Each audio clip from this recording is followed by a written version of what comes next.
안녕하세요 시청자 여러분, 이슈타파 최봉기입니다. 오늘은 미국 월가와 중국과의 관계를 알아보려고 합니다.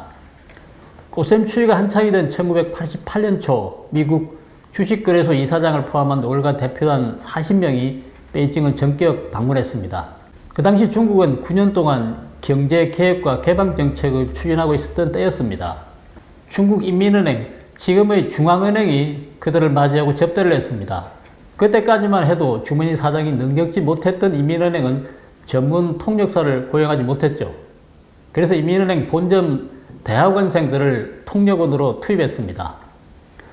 월가 사람들은 대학원생들이 사회 경험은 부족하지만 주식에 대한 지식을 갖추고 있어서 매우 놀랐다고 합니다. 물자도 부족하고 폐쇄적이고 낙후된 중국 땅에서 주식시장을 위한 토양이 자라고 있었기 때문이죠. 1989년 6.4 天安문 사건 발생 후 미국은 중국에 대한 제재를 가했지만 중국의 월가 진출은 비교적 영향을 받지 않았다고 합니다. 미국 AIA 생명은 1992년 상하이에 지사 설립을 허가받았습니다. AIA는 중국 시장에 진출한 월가의 최초 금융기관입니다. 한편 같은 해 선양의 찐베이 자동차가 화천자동차 그룹을 설립한 후 미국 증시에 상장하면서 중국 기업들의 미국 상장길이 열리게 됩니다. 지난 5월 기준 248개 중국 회사가 미국에 상장했고 시가총액은 약 2조 1000억 달러에 달한다고 합니다.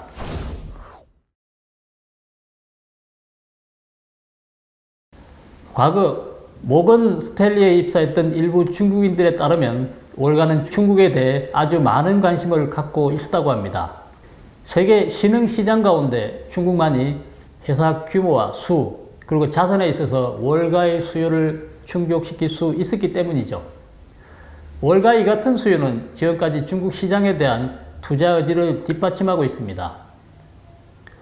월가는 미국 사회가 한 세기 동안 쌓아온 막대한 부의 총괄 관리인이자 브레튼 우즈 체제 출범 이후 현대 금융 시스템의 핵심 축이라고 할 수 있습니다. 세계의 부가 월가에 차곡차곡 쌓이자 월가는 이 부를 이용해 더 많은 이윤을 창출할 수 있는 거대 시장이 필요했던 것입니다. 그래서 월가 투자은행들은 이익을 많이 내는 중국 대형 기업들을 미국에 상장시키려고 했습니다. 중국 공산당도 정권의 합법성을 추구하고 사리사욕을 채우기 위해 재정난을 벗어난 뒤에도 국제적 협력의 고삐를 늦추지 않고 있습니다. 그래서 중국은 중국에 진출하는 외자 금융기관의 자산 규모가 클수록 더욱 좋아했습니다. 특히 중국 공산정권은 1989년 학생운동 탄압으로 인해 국제 제재를 받게 되자 월가의 지지가 더욱 절실해졌습니다.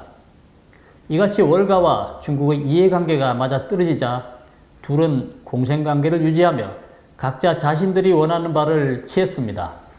아시다시피 월가의 투자는 이익만을 쫓기 때문에 중국 공산당 정권의 정당성에 대해서는 별로 관심이 없습니다.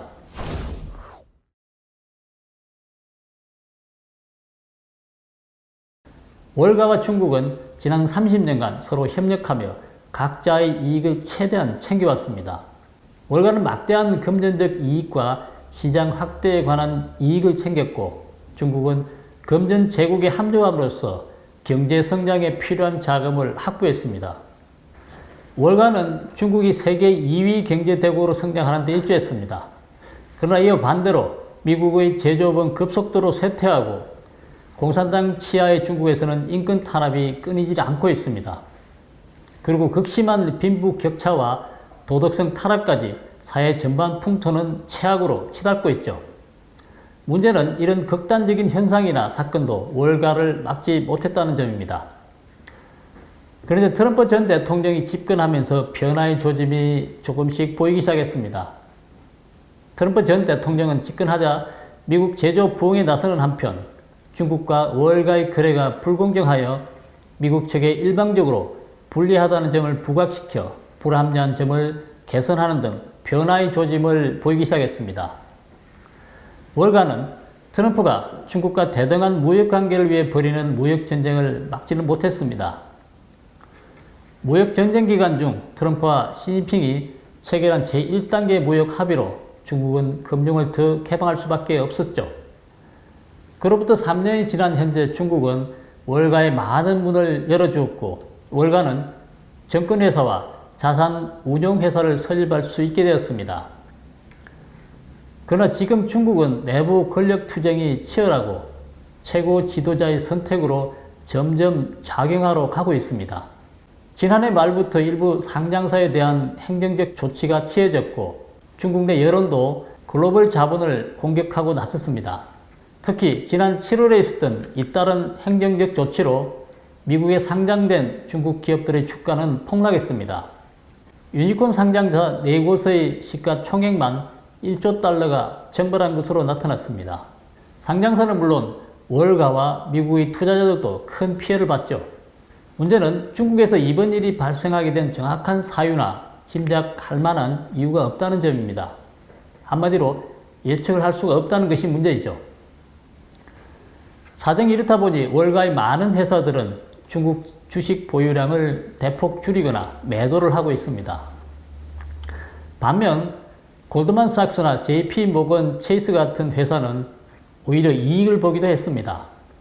JP모건 체이스 글로벌 리서치 담당 임원은 CNBC와 인터뷰에서 중국 채권에 투자해야 한다고 말하는 등 여전히 중국 투자를 자신하고 있고 골드만삭스도 중국 경제와 정책이 유리할 것으로 내다보며 중국 시장은 여전히 투자할 만하다고 합니다. 중국 상황을 가장 낙관적으로 보는 기관은 벨레드입니다. 벨레드는 8월 중순 고객들에게 중국 자산을 2~3배 늘릴 것을 제안했습니다. 그렇지만 카일 바스 펀드 매니저는 이 같은 낙관론을 이해할 수 없다고 말합니다. 사실 이상 3개 기관은 모두 월가의 선두 주자들입니다. 골드만삭스는 세계 최대 투자은행이고 JP모건은 세계 최대 금융종합 서비스 회사이며 벨레드는 세계 최대 자산 운용사입니다. 그들의 자본 규모는 중국 같은 큰 규모의 시장이 필요했죠. 그래서 그들은 중국 시장을 낙관적으로 보는 것입니다. 이게 주된 이유이기도 하죠. 만약 이 정도 규모의 시장이 없었다면 사업 규모는 제한적이거나 이익 창출도 크지 않았을 것 같습니다. 이에 못지않게 중요한 것은 그들이 중국 공산당이 움직여도 자기 보호를 할 수 있다고 생각했다는 점입니다.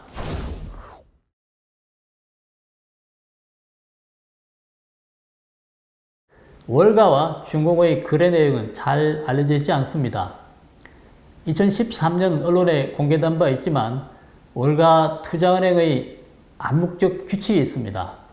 중국 공산당 고위 관료의 자녀를 고용해서 중요한 프로젝트를 따내는 것이죠. 미국은 해외 부패 방지법을 두고 있는데요.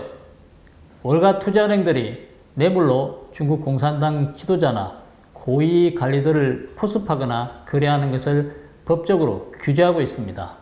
월가와 중국은 위안화 국제화 의제를 놓고도 서로 이익이 되는 교환을 할 수도 있을 것입니다. 중국은 진정한 세계 패권자가 되려면 미국 달러 의존도에서 벗어나야 하고 위안화를 국제화로 만들어야 한다고 생각합니다. 월가가 중국에서 벌어들인 막대한 이익을 달러로 환전하여 가지고 가는 것 또한 쉬운 일은 아닙니다. 그렇기 때문에 위안화가 국제화가 된다면 이 난제를 부분적으로나마 해결할 수 있을 것입니다. 이렇게 된다면 많은 이유를 달러로 전환할 필요가 없이 장기적으로 위안화 자산으로 보유하게 될 것이며 중국은 많은 위안화를 보유할 수도 있게 될 것입니다. 그러나 위안화 국제화를 추진하게 되면 달러의 위상은 약화될 것이고 미국의 이익을 해칠 수밖에 없을 것입니다. 월가는 결국 중국에 굴복하게 되고 그렇지는 않겠지만 중국에 의해 망하게 될지도 모른다는 것입니다.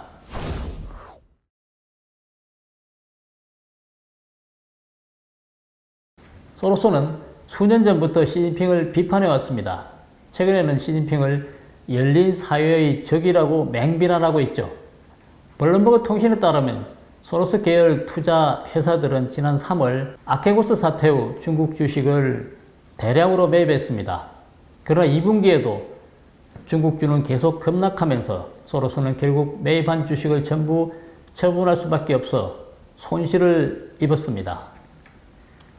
보도에 따르면 소로스가 2분기에 매각한 중국 주식으로 인한 손실은 2억 달러 정도가 될 것으로 예상됩니다. 소로스 입장에서는 큰 손실은 아니지만 금융계 거물로서 자존심이 매우 상했을 것 같습니다. 소로스는 2019년 다보스 포럼에서 트럼프와 시진핑이 물러나면 미중 간 더 큰 협력 관계를 이룰 수 있을 것이라고 말한 바 있습니다. 여기서 그의 속마음을 읽을 수가 있죠. 트럼프가 물러난 지금 그의 목표는 한 가지, 시진핑을 끌어내리는 데 있습니다. 시진핑만 물러나면 월가는 중국 공산당의 밀을 관계를 이어갈 수 있을 것이라고 생각하는 것 같습니다. 소로스는 중국 인민의 인권과 자유에는 관심도 없고 고민도 하지 않습니다. 이 점은 여러 월가 거물들과 다를 바가 없죠. 과거 소로스가 한 발언을 주목할 필요가 있습니다. 그는 2010년에 중국을 미국보다 더 효율적인 정부라고 지켜세웠고 덩샤오핑을 칭찬까지 했었습니다. 사람들은 소로스의 열린 사회에 대해 정의를 이해하게 됐습니다. 다시 말해 세계화를 이끄는 것은 반드시 자유민주주의 사회여야만 하는 것이 아니라 공산 독재 사회도 괜찮다는 것입니다. 다만 시진핑 이전의 중국 사회처럼 말입니다. 시진핑 개인의 권력을 반대하면서도 중국 공산당의 이데올로기를 언급하지 않는 것도 그 때문이로 보입니다. 지난달 30일 중국에서 처음으로 10억 달러, 하나로 약 1조 1,700억 규모의 공모펀드를 발행한 블랙록은 월가의 중국 투자 이정표를 세웠습니다. 월스트리트저널은 블랙록이 미국 회사 중 처음으로 공모펀드 운영 승인을 받자 그 영향으로 다른 글로벌 자산 운영사들도 중국 진출을 서둘러 준비할 것이라고 내다봤습니다. 소로스는 지난 8일 블랙록은 자사 고객들에게 손해를 입힐 가능성이 있다고 공개적으로 비판했습니다. 그는 중국과 미국이 각각 억압과 민주주의라는 두 체제하에 생사를 걸고 충돌하고 있다며 블랙록의 행보는 부당하다고 했습니다. 월가의 다른 거물들은 소로스가 반대하는 것이 무엇인지 잘 알고 있을 것입니다. 그들도 지금처럼 중국이 기업 경영과 개인의 표현의 자유를 옥죄는 것을 좋아할 리가 없습니다.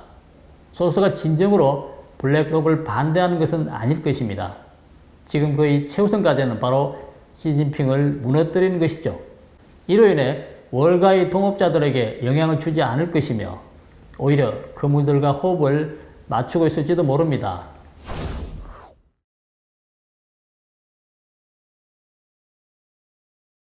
월가와 중국 끝까지 함께 할 수 있을까요? 아마도 영원히 같이 갈 수는 없을 것입니다. 우리는 옛 소련의 붕괴로 이미 경험을 한 바 있습니다. 시진핑과 중국이 극자로 전향하는 것은 스스로를 지키기 위한 고도의 전략으로 보입니다. 시진핑이 중국을 포기하지 않는 한 지금의 행보는 계속될 것이고 이 길은 사실 새로운 길은 아닙니다. 문화대혁명을 직접 경험한 사람들은 머지않아 어떤 일이 일어날지 예측하고 있을 것입니다. 중소형 민간 기업은 생존 공간을 잃게 되면서 결국 국유기업과 경쟁에서 밀리게 될 것입니다.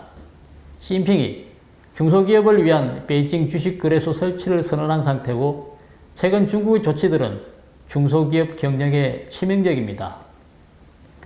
중국 기업들을 비난하는 것은 아니지만 중국의 소규모 기업들이 법률적 허점을 이용하고 있고 직원들이 초과 노동을 기반으로 이윤을 얻고 있다는 사실은 부인할 수 없을 것입니다. 소규모 기업은 치열한 경쟁과 고세율 부담 속에서 근로자에게 충분한 복지 혜택을 주고 잘 살 수 있는 정도의 급여를 주면서 국구육, 즉 오전 9시 출근, 오후 9시 퇴근, 주 6일 근무를 해야만 회사가 문을 닫지 않고 영업을 유지할 수가 있습니다. 느슨한 환경이란 기업이 법률적 허점을 이용해도 크게 관여하지 않는 것을 의미합니다. 이를 이용해 기업의 발전을 장려하는 것이나 다름없습니다. 그러나 민간경제, 특히 인터넷 사업이 성장하면서 빈부격차에 따른 사회 갈등이 큰 사회적 문제로 등장하게 되고 중국 정부는 이를 해소하기 위해 대대적 단속을 시작하게 됩니다. 예를 들면 기업의 사회보험료 납부를 강제하고 구구육을 위법으로 선포하기에 이른 것입니다. 마윈이 젊음의 특권이라고 한 996 노동제는 노동자의 초과 업무로 일궈낸 것입니다. 그러나 중국 당국에 의해 위법으로 규정되면서 소규모 기업들에게는 감당할 수 없는 부담이 되고 있습니다. 민간기업은 당국의 정책 전환 문제, 대우 문제, 사회적 거래 비용 문제 등에 직면해 있습니다. 예를 들면 부동산 기업은 집값을 올릴 수도 내릴 수도 없는 규제를 받게 돼 집을 사거나 팔 수 있는 시장이 없어진 것입니다. 거래를 할 시장이 없어진다는 것은 계획경제로 되돌아가는 것을 의미합니다. 이렇게 되면 민간기업들이 무더기로 폐업하게 될 것으로 예상됩니다. 최근 민간 대기업이 직면한 것은 공동부유 하에 강제적으로 자선사업에 자원을 기부하는 것입니다. 부동산만 시장을 잃는 게 아닙니다. 의료업계나 교육업계 등 많은 업종에서 이미 행정규제를 받았거나 앞으로 받게 될 것으로 보입니다. 중국은 집중 구매제를 이용해 구매 가격을 크게 낮추고 있습니다. 겉으로는 약품과 의료기기 가격이 너무 비싸 서민들의 의료 부담을 덜어주기 위한 것으로 보이지만 사실 중국 의료보험료는 기업이 떠맡고 있습니다. 의학계 기업의 이윤을 크게 줄이자 이들 기업은 생존을 위해 발버둥 치고 있고 신약 개발은 엄두도 내지 못하고 있습니다. 민간기업은 이런 압박을 견디다 못해 잇따라 무너질 수밖에 없습니다.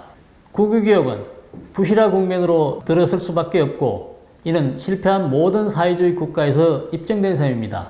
중국의 통치 스타일은 막대한 자원을 투입한다는 겁니다. 중국은 정권을 유지하고 합법화하기 위해 막대한 비용을 투입하는데 생존을 위해선 민간 자본이든 국가 자본이든 외국 자본이든 가리지 않고 끊임없이 투입합니다. 만약 재원이 바닥나면 중국은 생존을 위해 월가와의 관계를 단절하고 연명하려고 할 것입니다. 그래서 중국에서는 월가의 행운은 그리 오래가지 못할 것 같습니다. 블랙록이 중국에서 큰 이득을 볼 가능성도 있지만 그만큼 위험할 수도 있습니다. 중국으로서는 더 많은 자본을 끌어모으기 위한 노림수일 수 있기 때문입니다. 역사는 돌고 돌죠. 중국은 1949년 개인과 외국 자산 일체를 몰수하고 모든 외채를 지급하지 않겠다고 선언했습니다. 이 모든 것이 되풀이될 것입니다. 월간은 이 점을 경계해야 할 것 같습니다. 오늘 방송은 여기까지 하겠습니다. 구독, 댓글, 좋아요를 눌러주시고 지인들과 공유해 주시기 바랍니다. 감사합니다.